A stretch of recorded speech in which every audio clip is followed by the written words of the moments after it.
पाहत आहात live Maharashtra police times news channel.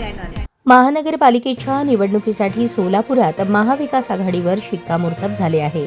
वर्षानुवर्ष महापालिकेत सत्तेत राहिलेला काँग्रेस यंदा एकूणच राजकीय वातावरण आणि समीकरणे पाहून बॅकफूटवर गेले आहे। सोलापुरात महानगरपालिका निवडणुकीसाठी काँग्रेस पक्ष, शरदचंद्र पवार राष्ट्रवादी काँग्रेस, उद्धव बाळासाहेब ठाकरे शिवसेना, मार्क्सवादी कम्युनिस्ट पक्ष आणि महाराष्ट्र नवनिर्माण सेना या पक्षांची आघाडी झाली आहे।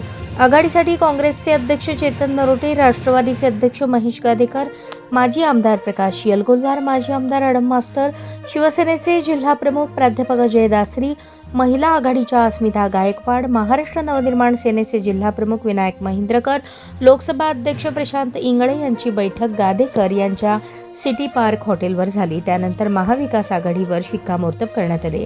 काँग्रेस 45, शिवसेना 30, राष्ट्रवादी काँग्रेस 20, मार्क्सवादी कम्युनिस्ट पक्ष 7 असे 102 जागेचे वाटप करण्यात आले आहे।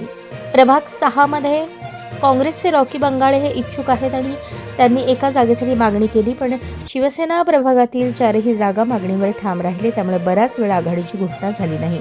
चेतन नरोटे यांनी रॉकी बंगाळे यांना समजावण्याचा प्रयत्न केला, मात्र बंगाळे हे सुशील कुमार शिंदे आणि प्रणिती शिंदे यांच्या संपर्कात दिसून आले। प्रणिती शिंदे यांनी बंगाळे यांना एक जागा देण्याचे आश्वासन दिल्याची माहिती काही वेळापूर्वीच मिळाली आहे। आघाडी महाराष्ट्र नवनिर्माण सेनेचे 5 जागांची मागणी केली होती, परंतु शेवटी 3 जागांवर सुद्धा ते समाधानी होते। प्रभाग क्रमांक 8 आणि प्रभाग क्रमांक 1 मधील जागेसाठी महिंद्रकर आणि इंगळे यांची मागणी होती, पण जागा वाटपामध्ये मनसेला एकही जागा दिसत नाही।